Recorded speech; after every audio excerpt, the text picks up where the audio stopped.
Bueno, hemos leído un texto. Normalmente casi siempre se lee la primera parte de Efesios 4, cuando dice, por ejemplo, solícitos en guardar la unidad del espíritu en el vínculo de la paz, un cuerpo, un espíritu, un bautismo, una fe, etc.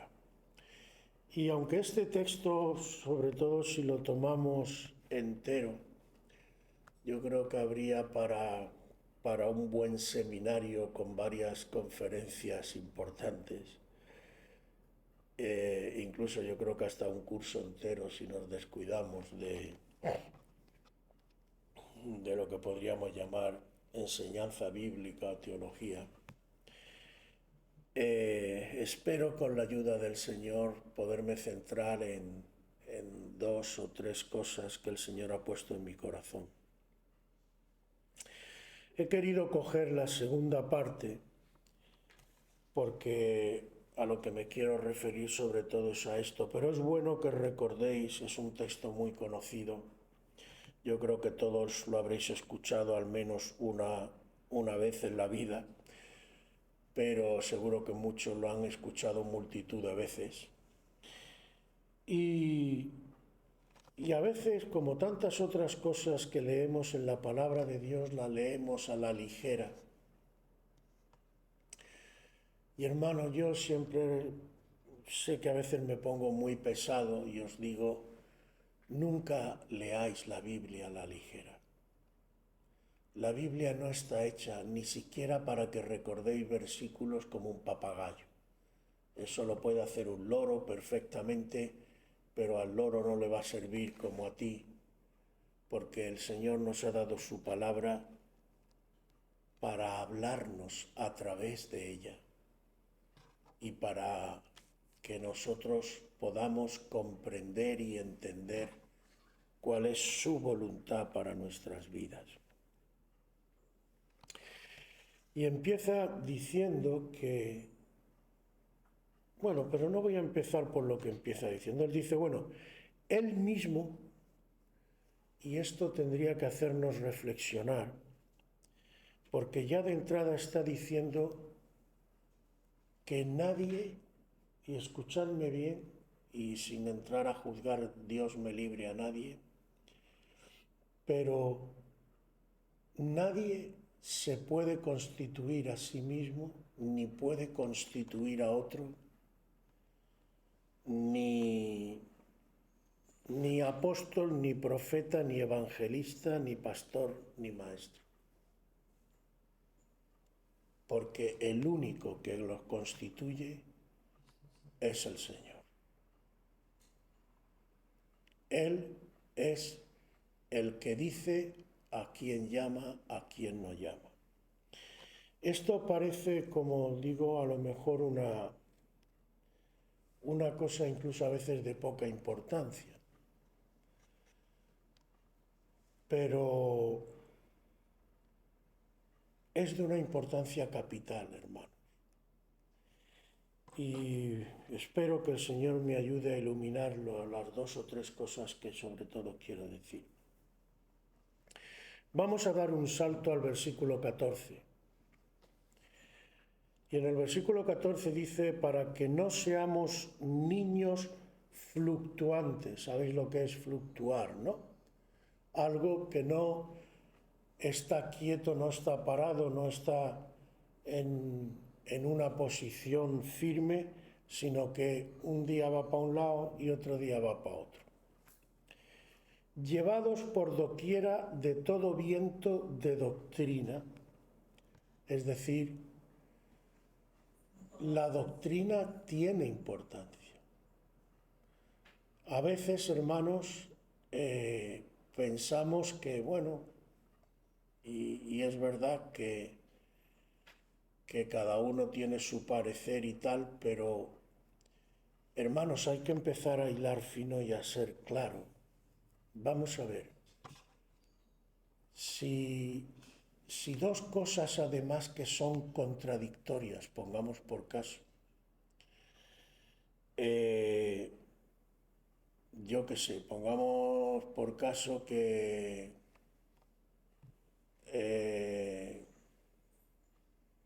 como pasaba en la época de Jesús. Había los saduceos, por ejemplo, no creían en la resurrección de los muertos. Los fariseos sí. Y había conflictos.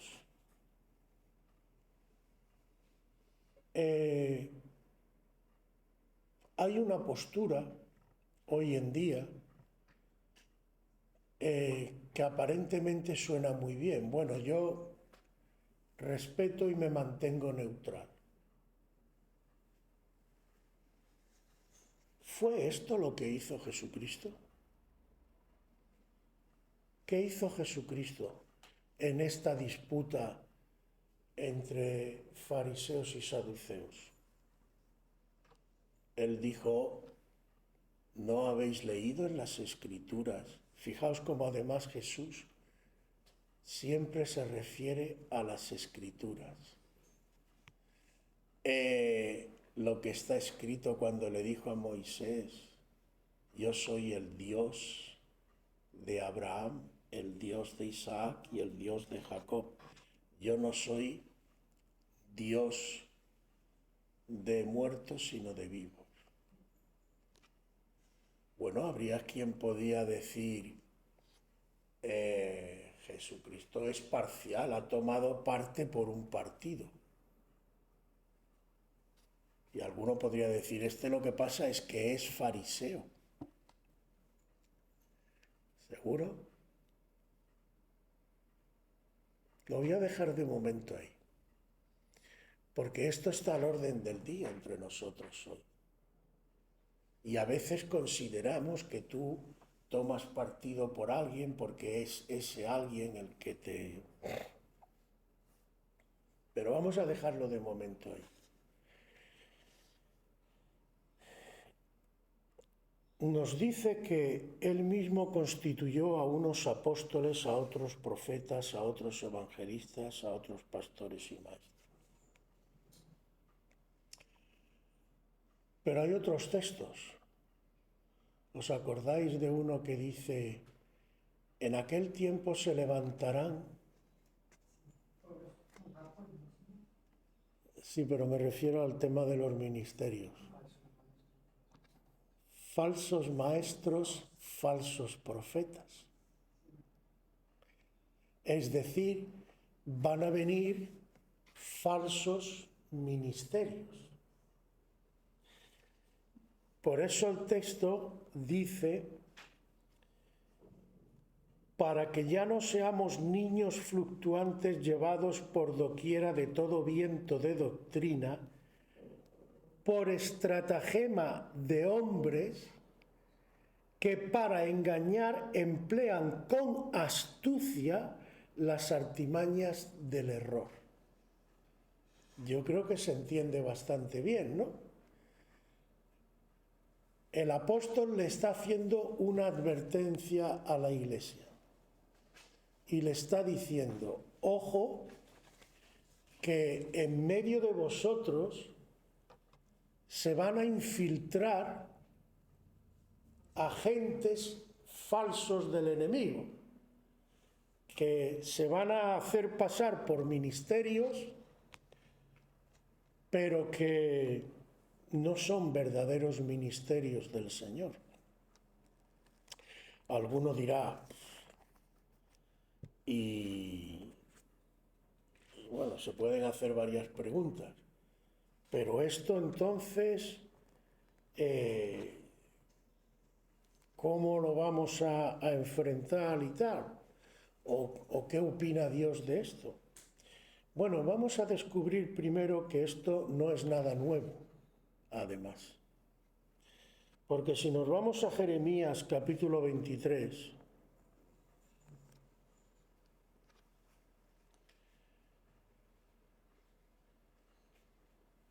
y en el versículo Jeremías 23,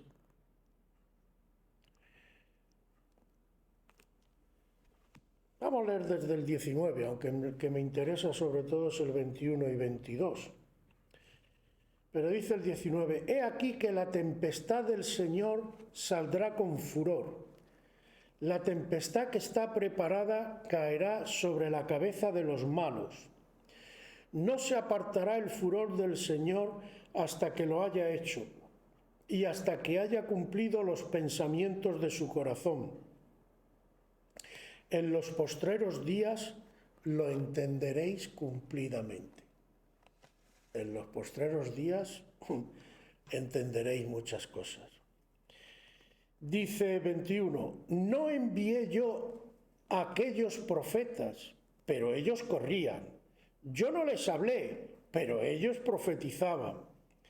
Pero si ellos hubieran estado en mi secreto, habrían hecho oír mis palabras al pueblo y lo habrían hecho volver de su mal camino y de la maldad de sus obras. Si ellos hubieran estado en mi secreto. O dicho de otra manera, al hilo de lo que hemos dicho antes y de lo que estamos hablando. Si ellos realmente hubieran sido levantados por Dios y su comunión con Dios fuera auténtica y genuina, ellos verdaderamente habrían hablado las palabras de Dios.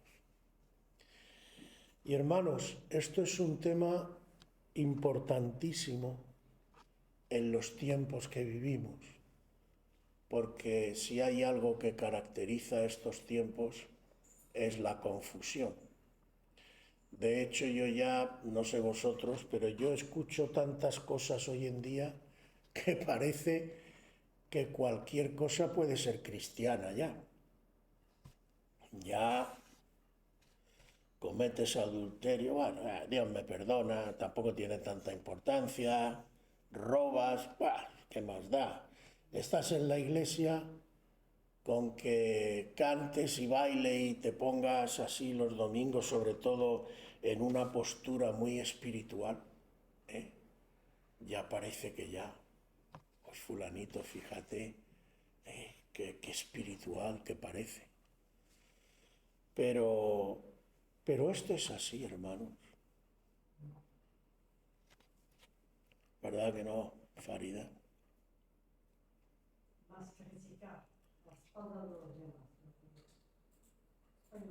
Yo os haría, vamos a ver,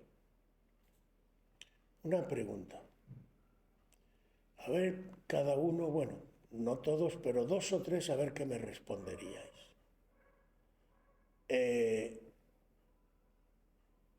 ¿Qué sentido, qué propósito tiene la Iglesia?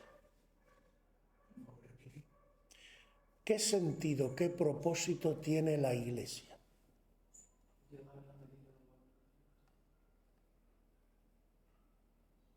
Di Farida, sí, por ahí, ese es uno. Restaurar almas. Muy buen enfoque, me ha gustado, restaurar almas. Fundamentalmente podríamos decir, según lo que la palabra nos dice, porque si no, podríamos hacernos otra pregunta. Si solo se trata de aceptar a Cristo en tu corazón y decir, ya he llegado, tendríamos que estar ya con el Señor, porque ¿para qué vamos a estar aquí? Si el Señor mismo dice, no pido que los quites de él, sino que y los guardes del mal. Los guarde. Si te tiene que guardar es porque hay un cierto peligro, digo yo, ¿no? Si no, no tiene sentido que te guarde. Aleluya. Si te tiene que guardar es porque va a haber ahí una cierta batalla. Entonces, fundamentalmente yo veo 2 puntos como propósito de la Iglesia y a grosso modo podríamos encontrar más cosas y matices, pero a grosso modo el primero de todo es id y predicad el Evangelio a toda criatura. Ese es el primero de la gran comisión. Pero, ¿creéis que hay un segundo? Hay un segundo que está unido con lo que ha dicho mi hijo y lo que ha dicho Farida, porque las dos cosas van juntas. ¿En qué consiste lo que aquí dice? ¿Dónde está? Hasta que todos lleguemos a la unidad de la fe y del conocimiento del Hijo de Dios, a un varón perfecto, a la medida de la estatura de la plenitud de Cristo. Que esto tiene tela, si lo meditas, palabra por palabra, ¿vale? Pero bueno, en resumidas cuentas, ¿cuál es nuestra meta? Ser como Cristo.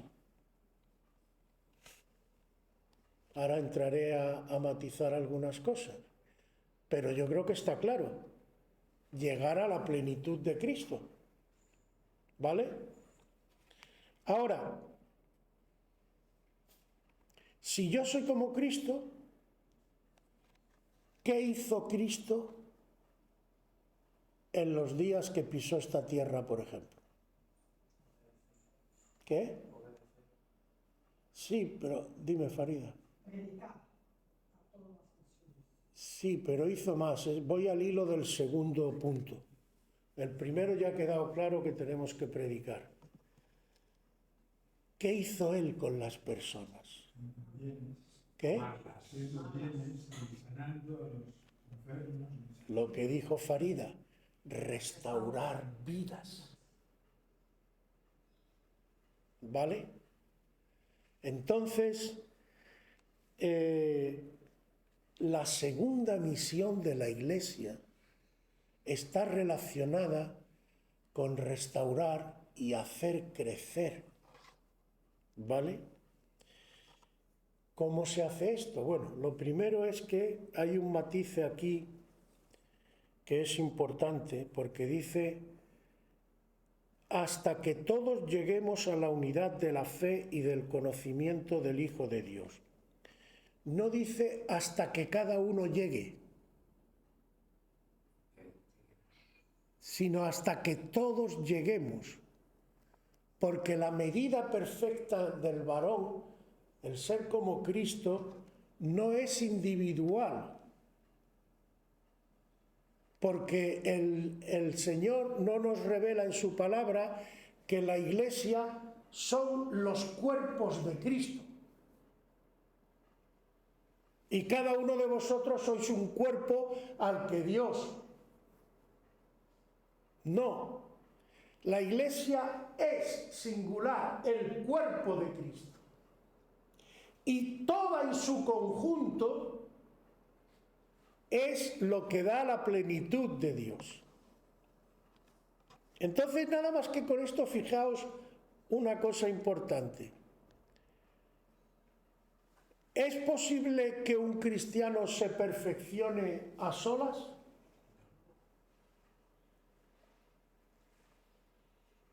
¿Por qué hay una asamblea?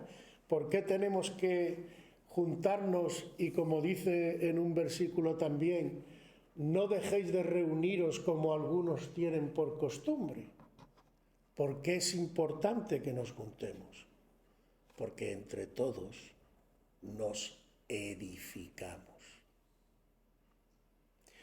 Porque ¿cuál es el sentido de los ministerios? Los ministerios que también por contaminación, hablemos claro, por contaminación mundana, los ministerios a veces los tenemos como si fuera un título. Yo soy pastor y ya lo único que nos faltaba antes se hacía era que te besaran la mano y que no sé cuántas cosas más. Pero fijaos lo que dice aquí.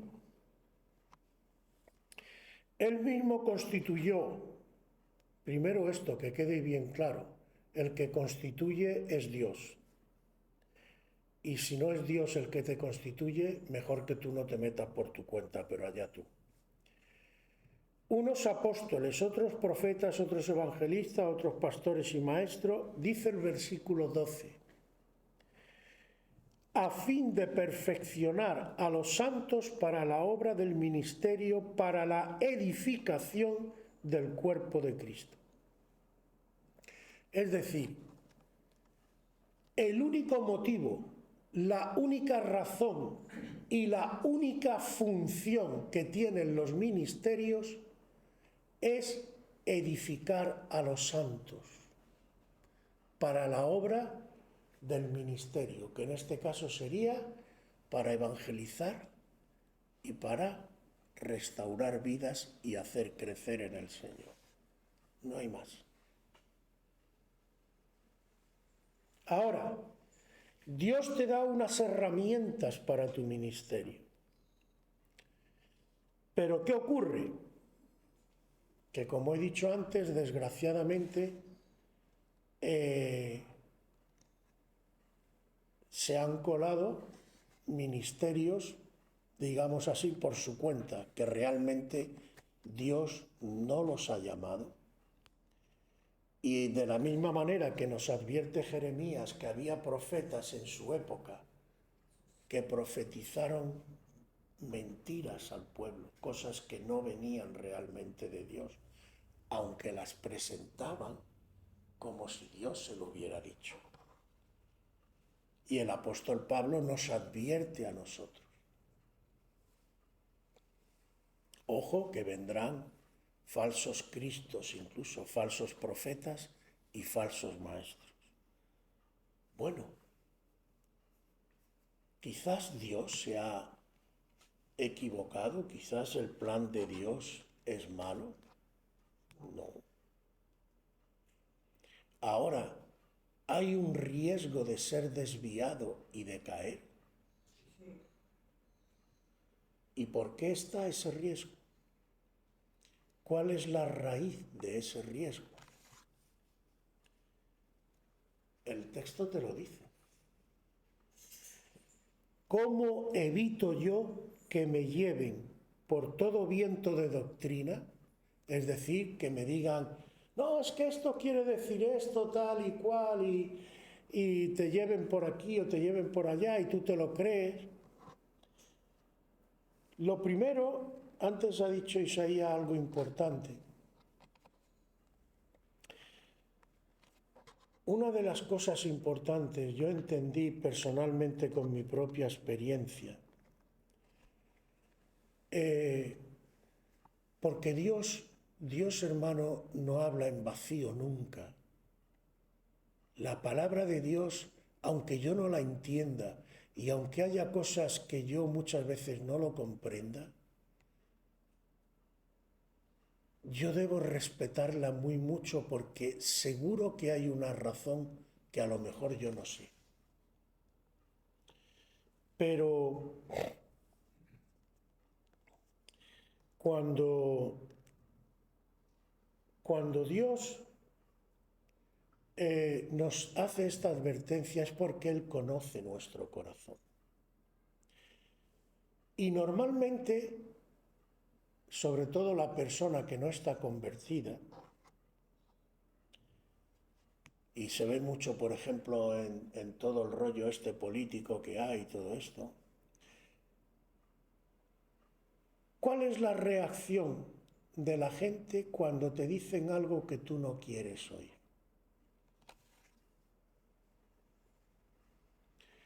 Y si a ti te dejan elegir, normalmente, por ejemplo, de lo que escuchas en internet, de lo que escuchas en canciones, de lo que buscas por ahí, ¿tú qué es lo que sueles buscar? ¿Lo que te gusta o lo que no te gusta? ¿Lo que te convence o lo que no te convence? ¿Sabes eso simplemente así de buena entrada qué significa? Que tu voluntad tu voluntad personal está actuando como un filtro sobre las cosas que te llegan. De tal forma que tú rechazas cosas y aceptas cosas según tu criterio. Por eso el Señor dice que al espíritu soberbio le resiste, pero al espíritu, ¿quién se acuerda? No, no dice pobre. Al espíritu contrito y humillado no lo despreciarás tú, oh Dios. O al espíritu quebrantado que utiliza en otros versículos. Hay una frase que a mí me bendijo un montón, poca gente creo que la entiende. The Watchman Nee. Watchman Nee es un siervo del Señor chino, para mí un siervo bastante consagrado al Señor.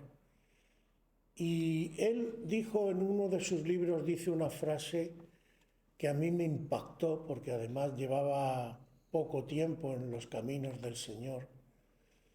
Y el Señor me habló a través de ella. Dice, es difícil que Dios te pueda dar una gran bendición si primero no te hiere.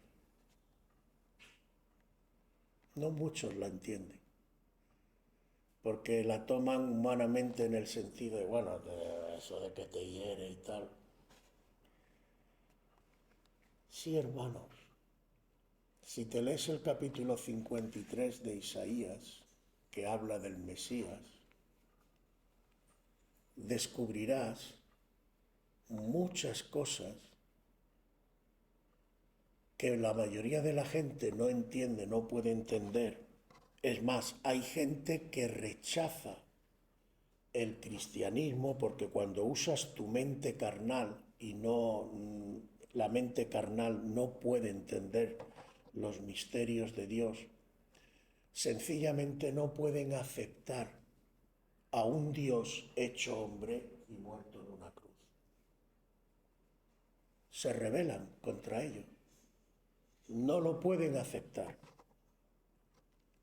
Pero eso es un problema para ti. Porque claro, si tú rechazas eso, desde el momento en que tú lo rechazas, tú estás filtrando con tu mente, con tu voluntad. No, esto no me convence, ese Dios, no, ¡pum!, fuera. Pero mira tú por dónde resulta que no hay otro nombre bajo el cielo dado a los hombres en que podamos ser salvos. O lo que es lo mismo, si tú rechazas eso, estás rechazando a Dios. Fijaos si este tema es importante. Porque la Biblia, y esto hago un inciso porque es importante que lo tengamos claro también, la Biblia es un libro revelado, porque Dios inspiró a los hombres. Y yo creo que Dios no solo intervino, esto es opinión mía personal, pero lo digo como lo siento, no solo inspiró a estos hombres que están aquí, no otros, y además está solo lo que Dios ha querido que quede, porque por ejemplo el apóstol Pablo mismo escribió más escritos y otros apóstoles, pero ha quedado lo que él ha querido que quedara. Yo creo que Dios intervino en la selección de los libros que iban a formar parte de su palabra. A lo mejor los hombres que lo hicieron no lo sabían, como tampoco pienso que a lo mejor el apóstol Pablo estaba pensando voy a escribir la palabra de Dios, no. El apóstol Pablo fue el instrumento. Los que seleccionaron los libros fueron el instrumento. Pero el que confeccionó esto fue Dios. Aleluya. ¿Por qué digo esto, hermanos? Porque si tú te cierras o filtras, y esto pasa mucho, ¿qué parte de la palabra de Dios vas a escoger? ¿Qué parte? Hay quien dice, bueno, yo esto para mí sí, el antiguo no, el nuevo, por ejemplo, el esto, lo otro. Claro, porque cuando tú haces selección, primero, indirectamente es como si le dijeras a Dios, Señor, te has equivocado, aquí te sobra la mitad, a mí me vale con esto. No sé para qué me lo has dado todo. Y esta selección que todos hacemos tiene que ser quebrantada. Por eso Dios permite en nuestra vida que pasen cosas. No os olvidéis que Dios, ¿os acordáis de Job? ¿Qué dice Dios, qué le dice por ejemplo a Satanás en el primer capítulo? ¿Has mirado a mi siervo Job, que es recto, que es justo, que es tal? ¿Contra quién se queja el Señor cuando se le aparece? Porque este libro, el libro de Job, parece que no, pero tiene cada cosa, tiene tela marinera. Mi furor se encendió contra tus amigos. Ojo, no se enciende contra Job.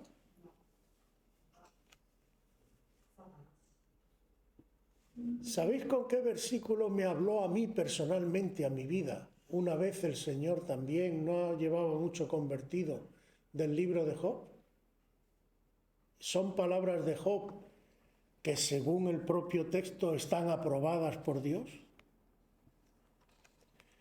¿Recibiré de Dios lo bueno y no recibiré lo malo?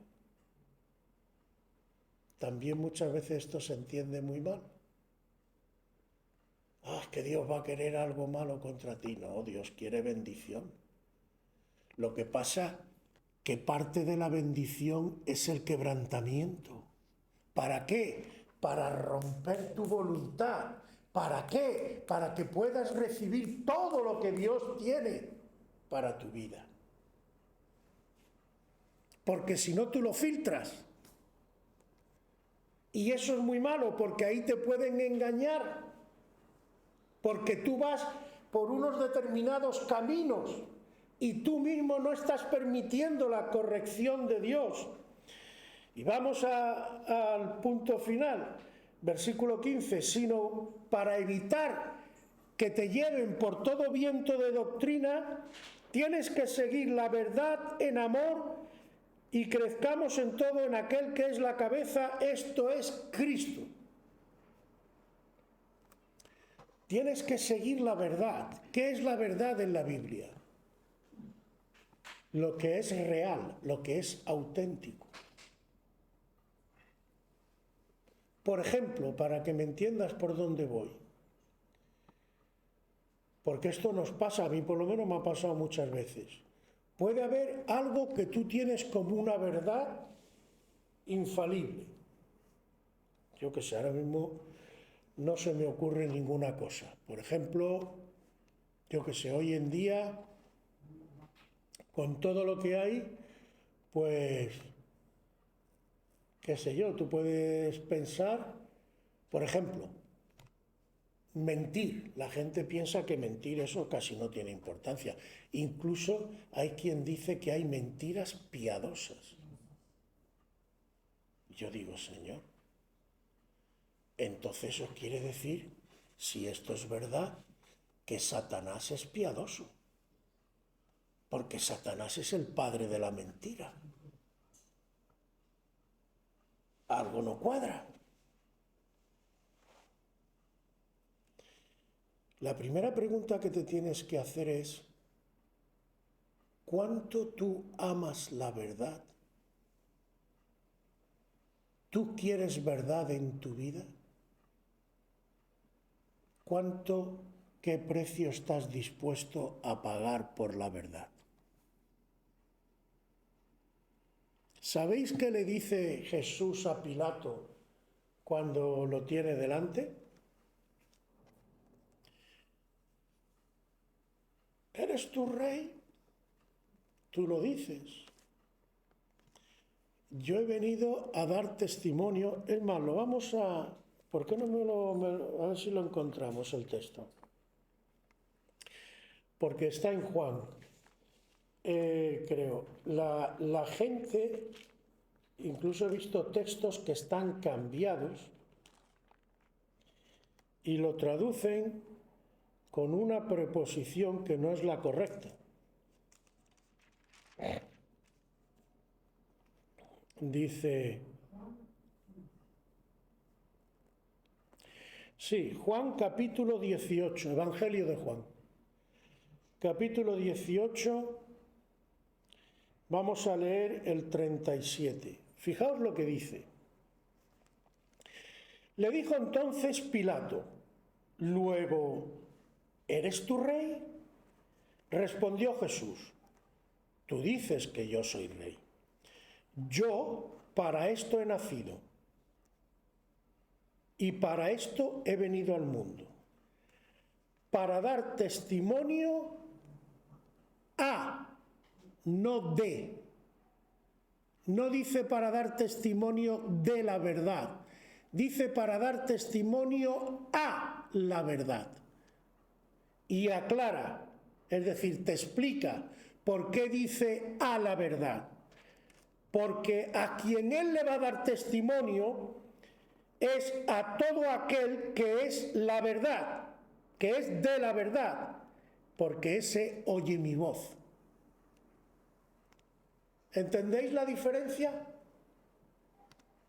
Al que Jesús le va a dar testimonio de que está en lo cierto es aquel que abre su corazón y que está dispuesto a pagar el precio que sea por estar en la verdad, y no le importa que el Señor le quebrante, porque no quiere estar en la mentira, quiere estar en la verdad.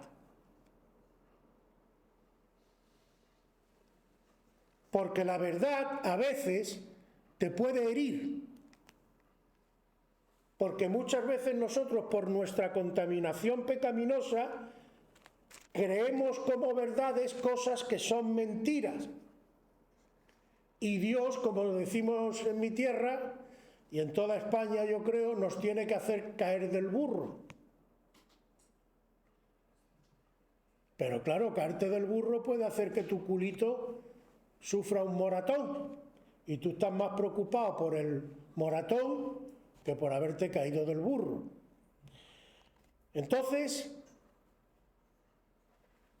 yendo perfilando el final, ¿tú amas la verdad? ¿Estás dispuesto a que Dios te corrija y Dios quebrante tu voluntad? Porque esto es indispensable. Porque si tú no buscas la verdad, Satanás casi seguro que por una u otra vía te va a enganchar.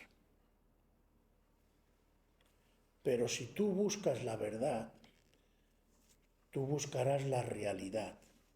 Y por ejemplo, un primer filtro muy importante y básico, que también tienes que agarrarte bien a él, es que tú puedes tener, como todos tenemos a veces, creencias falsas.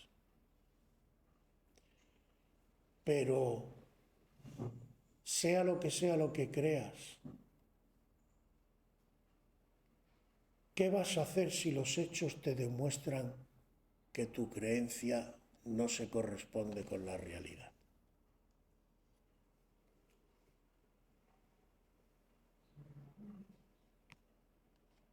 ¿Vas a cambiar? ¿O vas a seguir diciendo, bueno, yo esto lo creo? A veces hasta en las iglesias, hermanos, y tengo que decirlo pero en fin, vuelvo a decir, yo no, Dios me libre, cada uno que lo mire con el Señor. Pero yo he oído hasta profecías personales, por ejemplo, la típica, yo que sé, de yo creo que el Señor me dice que fulanito va a ser tu novio y te vas a casar con él. Conozco más de un caso. Y luego no se ha cumplido. ¿Cuál es la actitud de un cristiano correctamente cuando tú recibes algo así? Está en la Biblia, hay ejemplos. ¿Os acordáis del anciano Simeón cuando da una profecía el día que presentan al niño Jesús en el templo? ¿Qué nos dicen que hicieron María y José?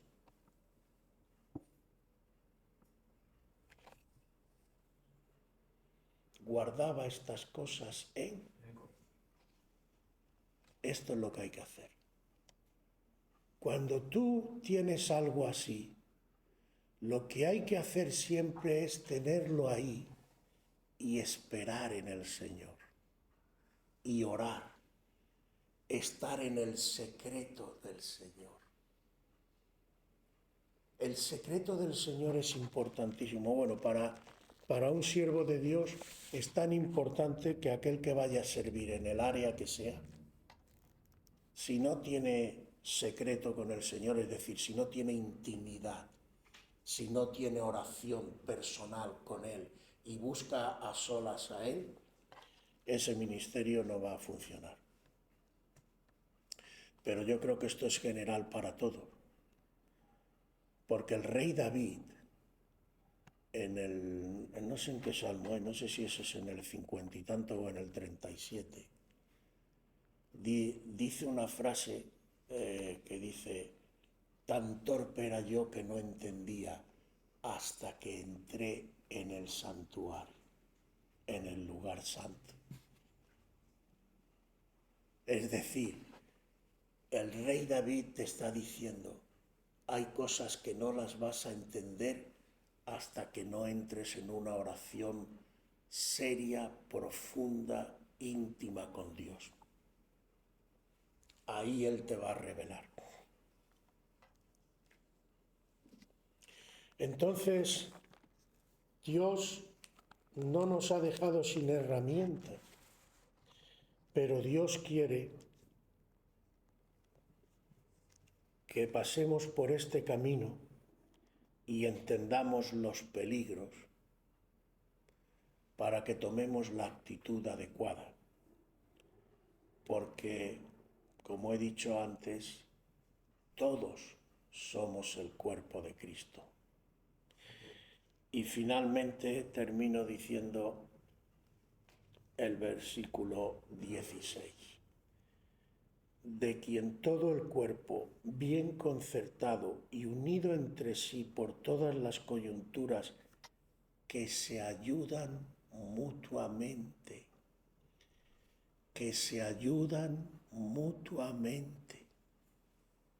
En el cuerpo de Cristo, la crítica, el cotilleo y todo lo demás tiene que estar completamente fuera. Lo que hay que meter en el cuerpo de Cristo es la ayuda, ayudar al otro, restaurar al otro. Según la actividad propia de cada miembro, no quiera ser otro miembro. Lo que a ti el Señor te ha dado, úsalo. Cada miembro tiene su habilidad. Recibe su crecimiento para ir edificándose en amor. Tenemos que ser edificados, pero el cemento que amalgama todo el edificio es el amor.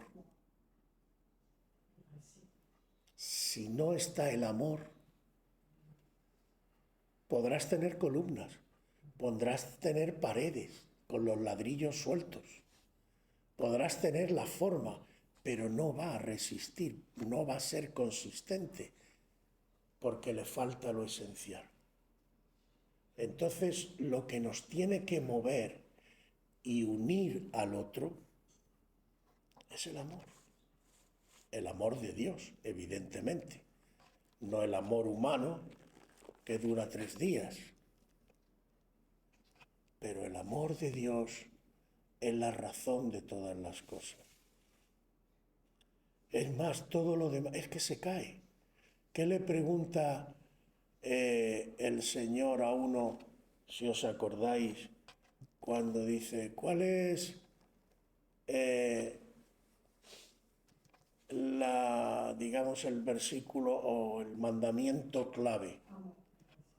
Dice, amarás al Señor tu Dios y a tu prójimo como a ti mismo. Dice, en estos 2 mandamientos se resumen la ley y los profetas. Es decir, todo está concentrado ahí. Entonces, sin amor, todo lo demás se cae. Puede estar, pero se cae. No tiene consistencia, no tiene fuerza, no puede resistir. Y es lo que está pasando además.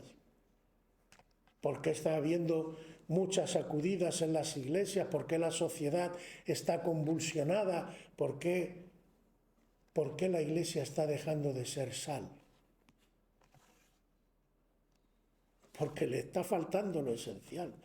Tenemos que volver a los principios, tenemos que volver a la palabra y tenemos que volver a hacer las cosas como Dios quiere que se hagan. Amén.